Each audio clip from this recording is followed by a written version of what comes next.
Is the Trinity logical? Are we doomed to just take the Trinity on faith alone? Can it be explained in any rational way? Or is it a doctrine beyond complete comprehension? The simple answer is yes, it is beyond our comprehension. But we can offer a logical explanation of how God could be three in one without violating the laws of logic, and why we can't fully comprehend the Trinity. First, let's go over the doctrine of the Trinity. Christians can show the Bible teaches there is one God, God is three persons, each person is fully God. See my previous videos for more on this.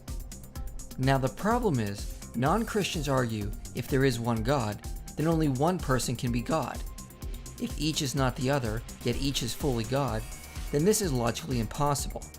Either one has to be God and the others are not, each is a third of God, or each person is a different mode or personality of one God. But this is not what Scripture teaches, and it is an attempt to reduce the mind of God to a level we can fathom. Humans are attempting to make up a God they can understand, instead of what Scripture teaches about a being that is not limited by our mental capacity. And this is an important point. Just because we can't fathom how God could be three in one, that doesn't mean it is not possible or logical. A good example of this is seen in the study of Euclidean geometry. This includes the study of higher levels of dimensions of space, so the possibility of 4 dimensions, 5 dimensions, or even 11 dimensions. Such things are completely impossible for us to currently understand, yet they are mathematically sound, entirely logical, and might even exist in some sense beyond our 3-dimensional universe. So just because we can't fathom what a 4-dimensional cube would look like, that doesn't mean one doesn't exist, as Carl Sagan explained. Let's consider a cube. We can imagine a cube in the following way. You take a line segment and move it at right angles to itself in equal length. That makes a square. Move that square in equal length at right angles to itself, and you have a cube. Now, this cube, we understand, casts a shadow. And that shadow we recognize. It's, ordinarily drawn in third grade classrooms as 2 squares with their vertices connected. Now, if we look at the shadow of a 3-dimensional object in 2 dimensions, we see that, in this case, not all the lines appear equal. Not all the angles are right angles. The 3-dimensional object has not been perfectly represented in its projection in 2 dimensions, but that's part of the cost of losing a dimension in the projection. Now, let's take this 3-dimensional cube and project it, carry it through a 4th physical dimension. Not that way, not that way, not that way, but at right angles to those 3 directions. I can't show you what direction that is, but imagine that there is a 4th physical dimension. In that case, we would generate a 4-dimensional hypercube, which is also called a tesseract. I cannot show you a tesseract because I and you are trapped in 3 dimensions. But what I can show you is the shadow in 3 dimensions of a 4-dimensional hypercube or tesseract. This is it. And you can see it's 2 nested cubes, all the vertices connected by lines. And now the real tesseract in 4 dimensions would have all the lines of equal length and all the angles right angles. That's not what we see here, but that's the penalty of projection. So you see, while we cannot imagine the world of 4 dimensions, we can certainly think about it. So if tesseracts in higher dimensions can exist, we can see a good analogy of how God could exist as 3 in 1, even though we cannot fathom such a thing within our limited 3-dimensional understanding. For us, it is rather simple. Everyone is one person.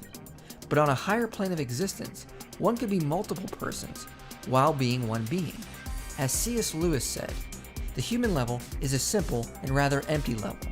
On the human level, one person is one being, and any 2 persons are 2 separate beings, just as, in 2 dimensions, say on a flat sheet of paper, 1 square is 1 figure, and any 2 squares are 2 separate figures. On the divine level, you still find personalities, but up there, you find them combined in new ways which we, who do not live on that level, cannot imagine. In God's dimension, so to speak, you find a being who is 3 persons while remaining 1 being, just as a cube is 6 squares while remaining 1 cube.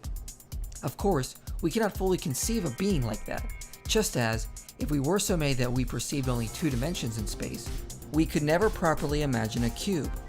But we can get a sort of faint notion of it.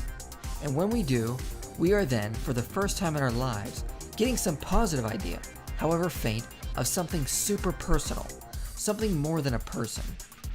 So just like a tesseract would have characteristics we cannot understand or cannot make sense of in 3-dimensional space, God, existing on a higher level than us, can have characteristics we cannot understand or make sense of in our limited human minds.